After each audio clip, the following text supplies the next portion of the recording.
A veteran television anchor helps destroy a young rival with vicious stories about his love life. I held him in my arms that night and he cried. I watched his life virtually fall apart.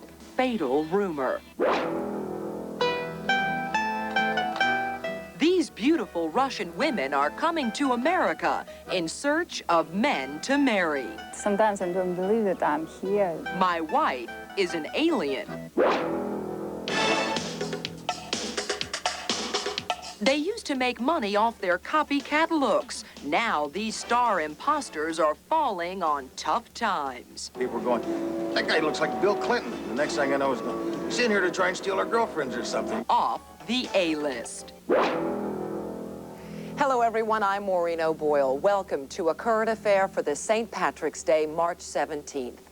Robert Joffe was the kind of man you'd expect to see anchoring the network news, but his television career came to a grinding halt after a rival anchorman told his boss vicious stories about Joffe, stories that eventually ended his life.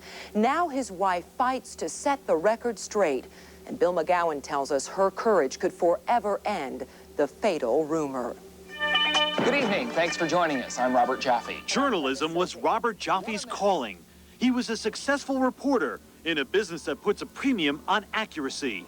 Yet it was an unsubstantiated rumor reported to management by his anchorman mentor, which destroyed his career and ended his life. They took from Robert and me our future together. They took from me my best friend, and I'll always feel angry. I pronounce that they are indeed, in this moment, husband and wife. At one time, the future was nothing but bright for Robert and Pamela Joffe. January 19th was, I thought, the happiest day of my life. We were beginning a future together, and I thought, life just doesn't get better than this.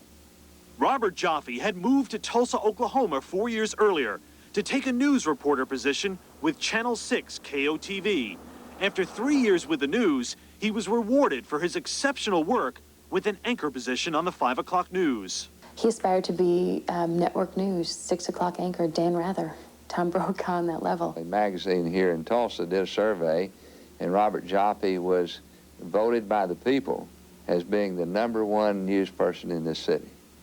It seemed Robert Joffe had it all: a beautiful wife, a successful career. But it would all disappear overnight.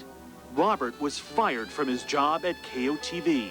I was just really stunned. It seemed incredible to me that they would do that. He was so popular and had such a following. Robert Joffe was stunned too and filed a lawsuit alleging the firing had nothing to do with the quality of his work. The Joffes believed he was let go because of a vicious rumor told by KOTV's #1 anchor, Clayton Vaughn, who the Joffes believed had become jealous of Robert's success. I think they fired him because he was outscoring the starting quarterback, going up the ladder too quickly, putting too much pressure on Clayton Vaughn. I believe that Clayton Vaughn felt threatened by Robert's success and Robert's recognizability in the community. Clayton Vaughn's jealousy of Robert Joffe would be sort of like Robert Redford being jealous of me. It's absurd. Absurd? Maybe. But only months after Robert Joffe was promoted as the 5 o'clock anchor, Clayton Vaughn went to the station management to tell a shocking rumor about his understudy. Vaughn claimed he knew someone who had had a one-night homosexual encounter with Joffe. KOTV management then immediately confronted Joffe about the allegation. I initially thought he was joking, and I started to laugh, and he said, "Honey, I'm not joking," and then gave me the play-by-play of what they had said to him, and I started to cry. It was extremely unbelievable. Clayton Vaughn's source turned out to be Mark Bogatai, Clayton Vaughn's hairdresser. Bogatai told Vaughn he had met Joffe at a gay bar and they had gone home together. In court, Richardson said he did not believe Bogatai made up the story. He laid the blame on Joffe's rival. I believe the evidence showed that that story was made up by Clayton Vaughn. It was as though we were powerless. Every night it was, "You've got to resign over these allegations," and Robert would say, "They aren't true. I'm not going to resign over something that wasn't true." But soon after the allegations were leveled against him, he was fired. I held him in my arms that night and he cried. and cried. And I was so angry because there was nothing I could do to protect this person I loved. I watched his life virtually fall apart. The rumor regarding Robert Joffe's homosexuality had nothing to do with his being fired. Officially, KOTV says they fired Robert Joffe because he had taken a quote from an interview subject out of context, an infraction which brought Joffe a 3-week suspension. But when he came back to work, his boss reassured him that he was doing a great job as the anchorman. So Robert Joffe thought the matter was closed. Robert Joffe was fired for poor judgment and hard news reporting. They did not fire him over this. They looked for a reason to fire him, and this is all they had to go on. So they chose this Avery incident and blew it out of proportion. According to his wife, Robert was now tainted goods, and no one would hire him.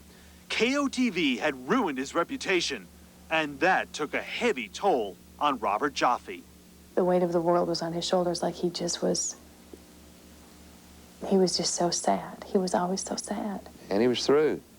27-year-old man with his hopes and his dreams gone. After months of searching, the only job Robert Joffe could find was working behind the scenes on a show in Dallas. With no end in sight for his lawsuit against KOTV and his on-camera career over, Robert Joffe could no longer find the will to fight. And they told me that they had found Robert in his car in Dallas that morning. And that he apparently had taken his life. I said, it's somebody else. You know it's somebody else. Tell them to look again, because it can't be him. But it was. After Robert's death, Pamela took up the legal fight to clear her husband's name, as well as punish KOTV and Clayton Vaughn for their recklessness. Are there any stronger words than shocking as in an effort to describe what KOTV tried to pull off? There was absolutely no conspiracy of any kind to fire Robert Joffe to keep Clayton Vaughn happy. That is a figment of the plaintiff's lawyer's imagination.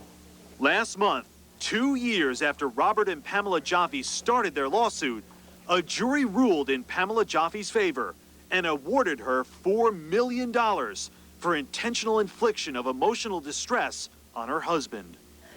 2 years. It's been a long, hard haul, but I'm extremely pleased with the verdict, obviously.